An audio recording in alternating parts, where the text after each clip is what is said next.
ہمارے لیے تو سارے بچے برابر ہیں، اور ان کو یہ عادت پڑ گئی ہے کہ جی نقل کر کے نمبر لینے ہیں، تو ہمیں اس سے ان کو روکنا ہے، کیونکہ یہ ان کے مفاد میں نہیں ہے، یہ ان کے مستقبل کے لیے اچھا نہیں ہے۔ اور ہم نے سب کو بالکل ایک جیسا ٹریٹ کیا۔ ہم نے نہ یہ دیکھا کہ کون سا گورنمنٹ اسکول ہے، کون سا پرائیویٹ اسکول ہے، کہاں پہ گورنمنٹ اسکول کے بچے بیٹھے ہیں، کہاں پہ پرائیویٹ اسکول کے بچے بیٹھے ہیں۔ مطلب یہ ہے کہ سب کے ساتھ بالکل ایک جیسا سلوک کیا جائے۔ تو وہ سختی ہم نے اس وجہ سے نہیں کی کہ ہم کوئی ان میں فرق کر رہے تھے، بلکہ وہ اس وجہ سے کی گئی کہ جہاں پہ ہمیں لگا کہ پرابلم زیادہ ہے یا جہاں کے بارے میں شکایات ہمیں زیادہ موصول ہوئی، تو وہاں پہ ظاہر ہے ہمارا فوکس زیادہ رہا۔ ایگزام کے اندر فیمیل کو اسپیشلی ریلیکسیشن دی گئی اور بوائز کو دبایا گیا، عورت کارڈ استعمال کیا گیا ہے، اس متعلق کیا کہیں گے سر؟ اس میں کوئی ریالٹی ہے؟ دیکھیے جو لوگ یہ بات کرتے ہیں، میرے خیال میں عورت کارڈ تو وہ یوز کر رہے ہیں، ہم نے تو کوئی عورت کارڈ یوز نہیں کیا۔ ہمارے لیے تو بچے ہیں، چاہے وہ لڑکے ہیں یا لڑکیاں ہیں، بچے ہیں ہمارے اور ایگزام وہ دیتے ہیں، ہمارے لیے وہ بالکل ایک برابر ہیں۔ تو ہم یہ کیسے کر سکتے ہیں کہ کسی کو ایک نظر سے دیکھیں، کسی کو دوسری نظر سے دیکھیں؟ اصل میں ایشو یہ ہے کہ دنیا کے جس حصے میں ہم لوگ رہتے ہیں اور پھر پاکستان کے جس حصے میں کوہاٹ بورڈ کی ذمہ داری ہے، تو وہاں پہ کچھ کلچر کے ایشوز ہیں، کچھ ایسے مسائل ہیں کہ جس کی وجہ سے میل سائٹ پہ آپ کو جس طرح کا سٹاف وافر مقدار میں دستیاب ہوتا ہے، اتنا سٹاف آپ کو ڈیوٹیز کے لیے اور انسپیکشنز کے لیے اور ان چیزوں کے لیے آپ کو نہیں ملتا ہے۔ یہاں تک کہ بورڈ سے بھی چیئرمین اور کنٹرولر کے علاوہ کوئی میل جو ہے اس کو ہم بچیوں کے ہال میں نہیں جانے دیتے ہیں۔ جو بچیوں کے حال ہے ان کو اتنا اچھا مانیٹر نہیں کر سکے جتنا ہم نے لڑکوں کے ان کو کیا۔ اس کی وجہ یہ کہ اس کے لیے وسائل زیادہ تھے، اور جو بچیوں کے ایگزامینیشن سینٹرز ہیں ان کے لیے ہمیں وہ وسائل دستیاب نہیں ہے۔ خاص طور پر کچھ علاقے ہیں کہ آپ یقین کریں کہ وہاں پہ یہاں تک کہ ہم ٹیچر کو، جو فیمیل ٹیچر ہوتی تھی، ان کو یہ کہتے تھے کہ ہم آپ کو گاڑی بھی پرووائڈ کرتے ہیں، آپ کو پک اینڈ ڈراپ دیتے ہیں، لیکن وہ پھر بھی جانے کے لیے تیار نہیں ہوتے تھے۔ ان کے لیے ایشوز ہوتے تھے، وہ کہتے تھے ہمیں لوگ تنگ کرتے ہیں، مطلب مختلف قسم کے ایشو۔ لیکن ہم یہ انشور کریں گے اگلے امتحانات کوہاٹ کے جو 5 اضلاع ہیں وہاں پہ جہاں بھی فیمیل ایگزامینیشن سینٹر ہوگا، تو اس کے لیے ہم انشور کریں گے جہاں سے بھی لائیں، لیکن ہم کریڈیبل اور مطلب قابل سٹاف جو ہے وہ انشور کریں گے تاکہ ان پہ پوری کی پوری توجہ دی جا سکے۔ کچھ لوگ تنقید کرتے ہیں کہ بورڈ کا جو کنٹرولر تھا اس کا ٹائم پیریڈ 8 جون کو پورا ہو گیا تھا اور ریزلٹ اناؤنس ہونے تک اس کو یہاں پہ روکا گیا، اسپیشلی کچھ اداروں کو نوازنے کے لیے۔ سر اس تنقید میں کتنی حقیقت ہے؟ وہ بے شک ان کے جو 3 سال ہیں 8 جون کو ختم ہوئے، لیکن یہاں پہ یہ نہیں ہوتا کہ 8 جون کو ختم ہو تو گورنمنٹ کی طرف سے کوئی آرڈر نہ ہو اور وہ اٹھ کر چلا جائے سب کچھ چھوڑ کے اسی طرح، کیونکہ جو کنٹرولر کی ڈیوٹی ہے وہ ایسی ہے کہ اس کے آفس کو اسی طرح مطلب خالی چھوڑ کے جایا نہیں جا سکتا۔ اس کے لیے جو ضروری چیزیں ہیں وہ ہم کرتے ہیں، گورنمنٹ کو اعتماد میں لیتے ہیں، ہمارا ان کے ساتھ رابطہ ہوتا ہے، ہمیں ان کا پتہ ہوتا ہے کہ جی ان کی کیا سوچ ہے اور وہ کیا کرنا چاہتے ہیں۔ کہ جب کنٹرولر کا ٹینیور پورا ہوتا ہے اور جب گورنمنٹ کا ارادہ ہوتا ہے کہ جی اس کو ہم نے یہاں سے ڈسکنٹینیو کرنا ہے، تو گورنمنٹ کی طرف سے باقاعدہ اس کا آرڈر آتا ہے۔ وہ ریپیٹریشن کا آرڈر نہیں آیا، اور میری ان کے ساتھ رابطے میں ہوں، ان کے ساتھ میری بات چیت ہوئی ہے۔ فی الحال مطلب یہ ہے کہ وہ ان کو کنٹینیو کر رہے ہیں، اور وہ آگے جو کاغذی کارروائی ہے، جو اپروولز وغیرہ ہیں، اس پہ کام ہو رہا ہے۔ تو جب کبھی ان کی طرف سے کوئی آرڈر آئے گا، وہ جو بھی ہوگا اس کو فوری طور پر امپلیمنٹ کیا جائے گا۔ فی الحال تو گورنمنٹ کی طرف سے جو پالیسی ہے، جو یعنی ایک چیز ہے، وہ یہ ہے کہ جی یہی کنٹینیو کر رہے ہیں، اسٹیٹس کو انہوں نے مینٹین کیا ہوا ہے، انہوں نے کسی اور کو نہیں بھیجا اور ان کو ریپیٹریٹ نہیں کیا۔ جب وہ آگے سے کوئی آرڈر کر لیں گے کمپیٹنٹ اتھارٹی سے اپروول لے کے، تو پھر ہم اس کو امپلیمنٹ کر لیں گے۔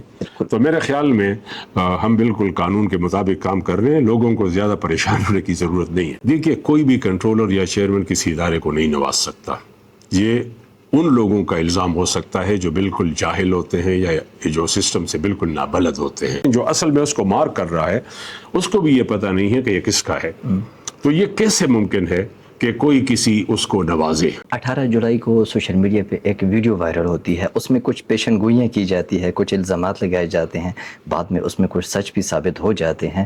سر اس کا کیا ماجرا تھا؟ جو صحیح سرکاری طریقہ ہے الزامات لگانے کا وہ یہ ہے کہ جی جو متعلقہ اتھارٹیز ہیں ان کو ثبوت کے ساتھ آپ کے جو بھی الزامات ہیں وہ ثبوتوں کے ساتھ پیش کر دیں تاکہ ان پہ صحیح عمل درآمد ہو جائے۔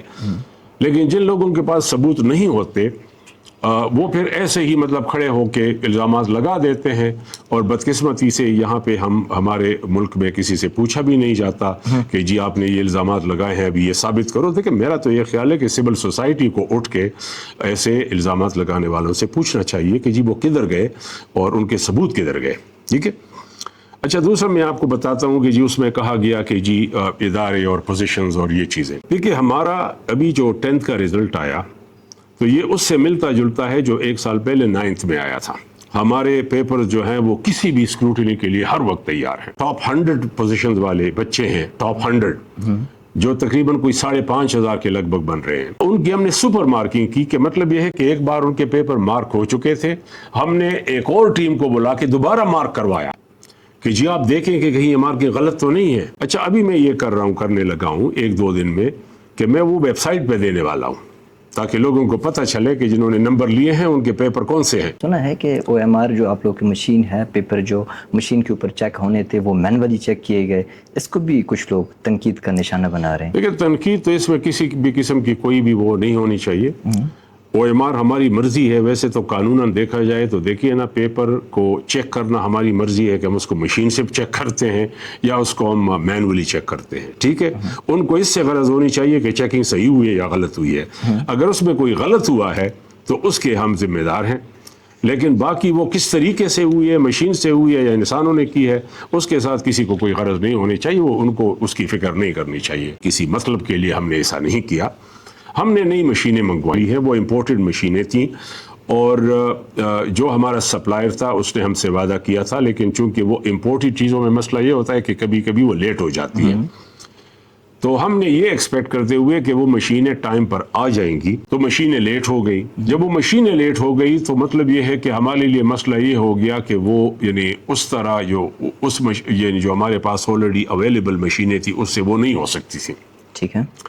تو اس وجہ سے ہم مجبور ہو گئے۔ ہمارے لیے تو یہ بڑا یعنی مشکل ہو گیا، یعنی وہ مشین سے ان کو کرنا تو بڑا آسان ہوتا ہے، اس کے مقابلے میں مینولی کرنا تو اس کو بڑا مشکل کام ہے۔ بالکل۔ تو مطلب یہ ہے کہ اس کی وجہ سے یہ ون ٹائم اس طرح ہوا کہ وہ نئی مشینیں تھوڑی لیٹ ابھی پہنچ گئی ہیں، اچھا، لیکن وہ تھوڑی لیٹ پہنچی، اس وجہ سے جو ہے وہ ہم سے تھوڑا سا وہ یہ ہو گیا۔ کوشش کی کیونکہ ہمارا کام تو بڑا آسان ہو جاتا اگر وہ اسکین ہو جاتی، لیکن وہ اسکین نہیں ہو سکتی، اچھا، اس لیے ہم نے اس کو مینولی کیا فور ون ٹائم، اور انشاءاللہ اگلا جب امتحان ہوگا تو یہ مسئلہ نہیں ہوگا۔ ایک غلط سسٹم کو صحیح کرنے کے لیے آپ نے پہلا سٹیپ اٹھایا، کیا مستقل مزاج رہ پائیں گے؟ جب سے میں آیا ہوں ادھر کوئی 10 مہینے ہو گئے ہیں، تو اس میں تو مطلب یہ ہے کہ بہت پریشرز اور بہت زیادہ مخالفت اور ہر چیز کا ہم نے مقابلہ کیا۔ نہ ہم نے کسی پریشر کو مانا، نہ ہم نے سفارشوں کو مانا، کسی بھی قسم کے پریشر میں نہیں آئے۔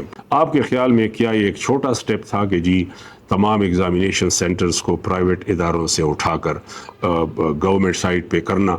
اور اگر پرائیویٹ اداروں میں ایگزامینیشن ہالز ہوتے تھے پہلے، اگر وہاں پہ نقل نہیں ہوتی تھی تو ابھی رزلٹ اتنا مختلف کیوں ہے؟ جب یہ سارے ایگزامینیشن سینٹرز جو ہیں جب یہ پرائیویٹ اداروں سے گورنمنٹ پریمیسز میں چلے گئے تو یہ اتنے لوگ کیوں فیل ہو گئے؟ الحمدللہ بعد میں تو چیف سیکرٹری صاحب نے ہمیں بہت سپورٹ کیا، نہ صرف سپورٹ کیا بلکہ انہوں نے اس سسٹم کو کہ جی تمام جو ایگزامینیشن ہالز ہیں ان کو سرکاری اداروں میں قائم کیا جائے۔ آخر میں یہ کہنا چاہتا ہوں کہ دیکھیے ہمارے پیرنٹس جو ہیں، ہم نے گزارش ہے، میں تو کچھ عرصے کے لیے ادھر آیا ہوں، چلا جاؤں گا، ہمیشہ کے لیے جو ان کا انٹرسٹ ہے وہ یہ ہے کہ وہ اپنے بچوں کو محنت کی عادت ڈالیں۔